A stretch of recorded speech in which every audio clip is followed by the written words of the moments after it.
जय श्री कृष्णा। कैसे हैं आप सब लोग। केतु का राशि परिवर्तन, राहु और केतु का राशि परिवर्तन हो रहा है 30 अक्टूबर को और रहेगा ये 18 मई 2025 तक। देखिए, पहले पार्ट में मैंने बताया था कि राहु का राशि परिवर्तन। अब बात कर रहे हैं हम केतु के राशि परिवर्तन, क्योंकि राहु के साथ केतु भी राशि परिवर्तन कर रहे हैं और दोनों रेट्रोग्रेड होते हैं, उल्टी चाल चलते हैं। यानी कि राहु तो जा रहे हैं मीन राशि में और केतु जाएंगे तुला राशि को छोड़ के कन्या राशि में। तो अब केतु जो जा रहे हैं कन्या राशि में, तो हमारी राशि पे किस तरह से प्रभाव पड़ेगा। बात कर रहे हैं मेष राशि से लेके मीन राशि तक कि क्या होगा। चंद्र राशि के अकॉर्डिंग ही देखिए, जैसे मैं हमेशा बताती हूँ। तो चलिए स्टार्ट करते हैं। केतु, देखिए केतु का जो होता है ऊपर का हिस्सा नहीं होता है, नीचे का हिस्सा होता है। तो केतु परिश्रम करते हैं।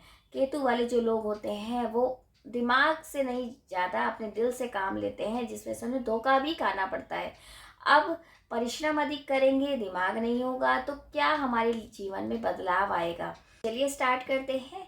मेष राशि से लेते हैं कि केतु कहाँ है। देखिए, मेष राशि में केतु छठे भाव में। देखिए, छठे भाव में राहु केतु त्रिक भाव होते हैं, तो इनमें केतु बहुत अच्छे रहेंगे।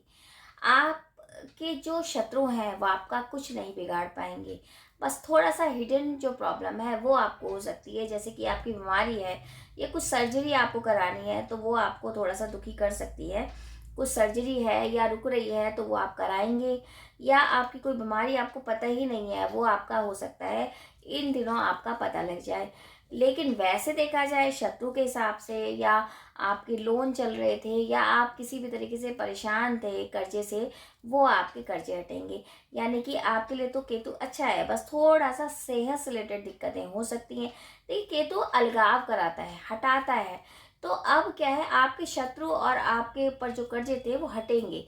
यानी टाइम अच्छा जाएगा। बस सेहत का आपको थोड़ा सा ध्यान रखना जरूरी है, इस बात का ध्यान रखिए। वृषभ राशि, वृषभ राशि में केतु कहाँ आएंगे। केतु आएंगे पंचम भाव में।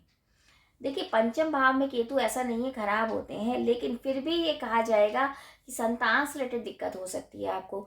संतान आपके कहने में नहीं होगी, या संतान होने में दिक्कत हो सकती है। लेकिन स्पिरिचुअल जर्नी आपकी स्टार्ट हो सकती है, क्योंकि पांचवा घर ना मंत्र का भी होता है, बुद्धि का भी होता है, एजुकेशन का भी होता है। तो अगर आप बाहर से चाह रहे हैं, एजुकेशन के बारे में सोच रहे हैं, तो बिल्कुल आप करिए, आपका काम होगा।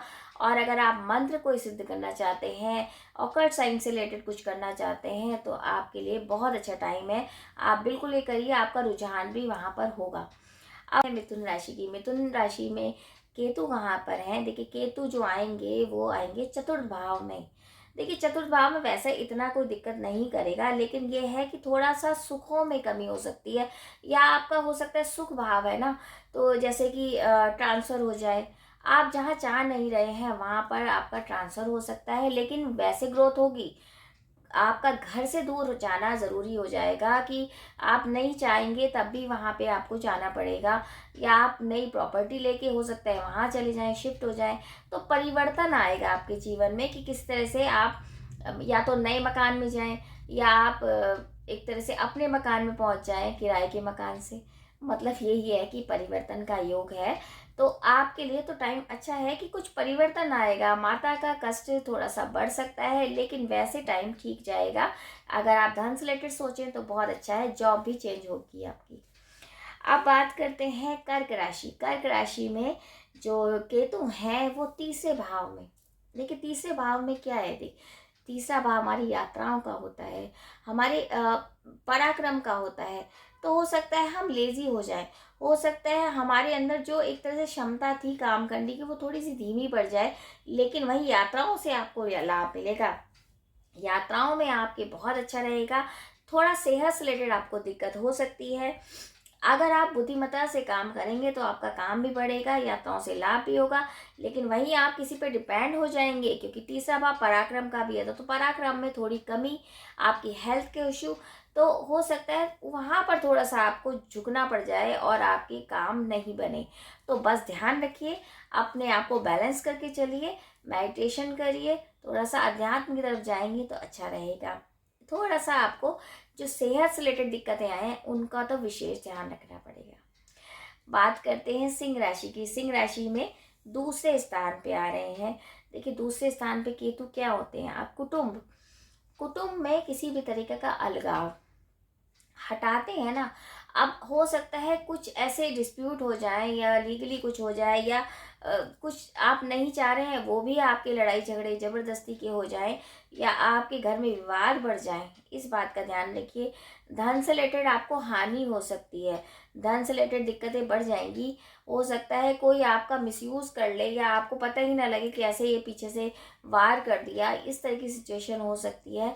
तो थोड़ा सा आपको मेडिटेशन करना पड़ेगा। एंड में मैं उपाय भी बताऊंगी।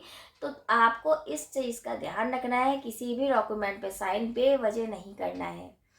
अब बात करते हैं कन्या राशि। देखिए कन्या राशि में तो केतु आ ही रहे हैं, यानी आपकी राशि में लग्न में। अब लग्न में जब केतु आएंगे ना तो स्पिरिचुअल जर्नी आपकी स्टार्ट होगी।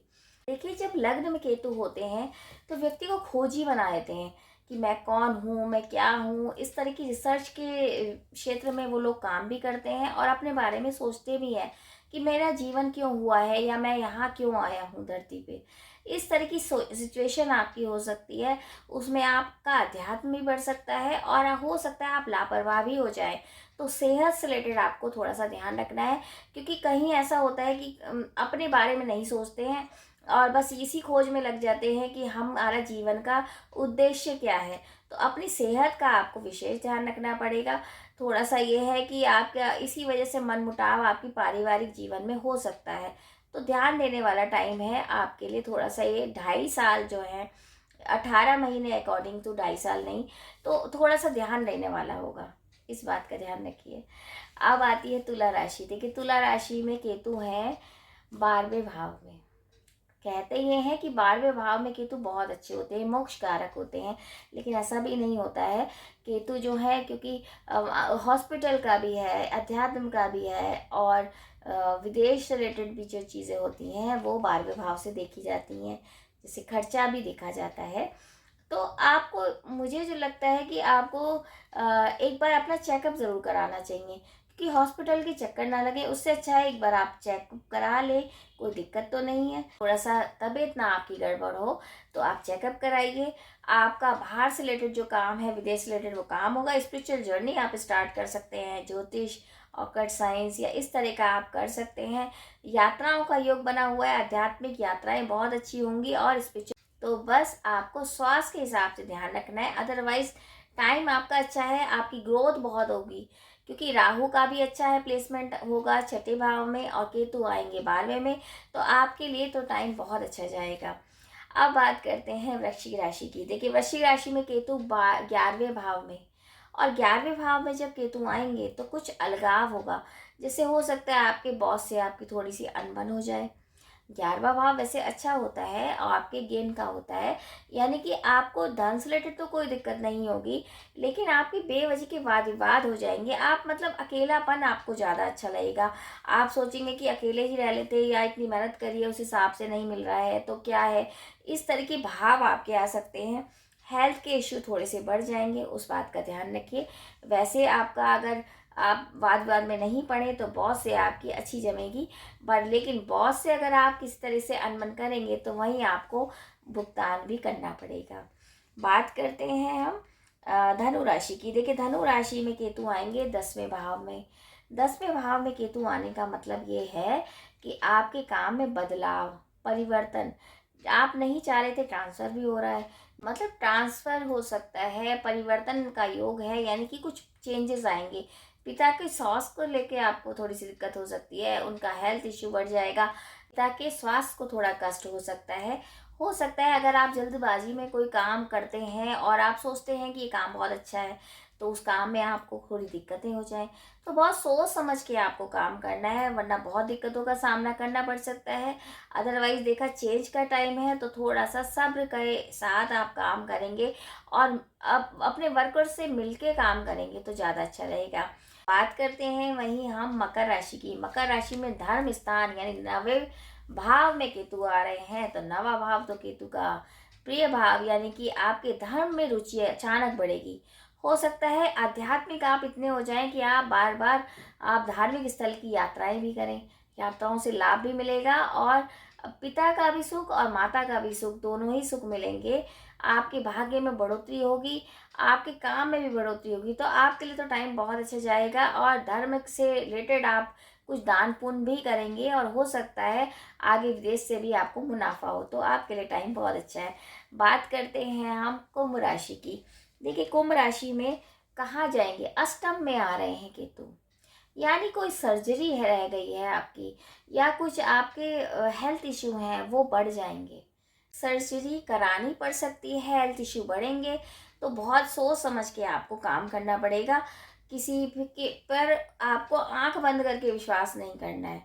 इस बात का विशेष ध्यान रखना है, किसी पे भी आप बेवजह विश्वास कर लेंगे तो उसमें आपको धोखा मिल सकता है।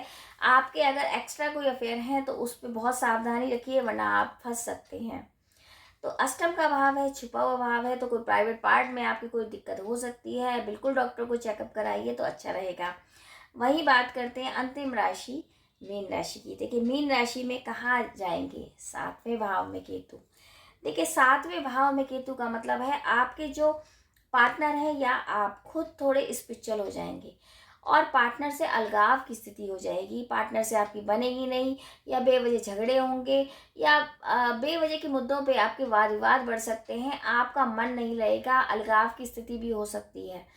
तो डाइवोर्स तक की बात ना पहुंचे उसके लिए आपको सोचना चाहिए कि थोड़ा वाणी पे कंट्रोल हो के चले, थोड़ा सा देखभाल के कि कुटुंब में बना के चलेंगे अच्छा रहेगा। गांव तक की सिचुएशन हो सकती है, तो अपने पार्टनर को अपने कॉन्फिडेंस में लेके उनसे बात करिए, वरना दिक्कतें बढ़ जाएंगी। तो ये तो था मेष से लेके मीन तक की राशि के बारे में कि केतु का राशि परिवर्तन, जो महाराशि परिवर्तन हो रहा है, कैसा रहेगा। पहला पार्ट राहु का था और ये जो दूसरा पार्ट है केतु का है। अब उपाय क्या करें। देखिए, उपाय के लिए आप गणपति जी की पूजा करिए। जितनी आप गणपति जी की पूजा करेंगे, चाहे गणपति जी के 12 नाम लीजिए या अर्थशीर्ष का पाठ अगर गणपति जी का करते हैं तो अति शुभ रहता है। हरी चीज़ों का दान, कुत्तों को रोटी खिला सकते हैं या किसी भी नीडी पर्सन को आप कुछ दे सकते हैं, तो बहुत अच्छा रहेगा। अब इसके बाद भी अगर आपको ये लगता है कि कोई डाउट है आपको या समझ में नहीं आया, तो आप कमेंट्स बॉक्स में मैसेज कर सकते हैं। ये एक जनरल प्रिडिक्शन है, चार्ट के बारे में नहीं पता है तो कुंडली का विश्लेषण कराना है तब भी आप मैसेज कर सकते हैं। तो इसी उम्मीद के साथ कि राहु और केतु का जो राशि परिवर्तन हो रहा है आपके जीवन में खुशहाली लेके आए। कुछ बदलाव तो ज़रूर होंगे, ध्यान रखिए सेहत का। और बाकी यही है कि अगर ये छोटी सी जानकारी आपको अच्छी लगे तो वीडियो ज़रूर शेयर कीजिए। जय श्री कृष्ण।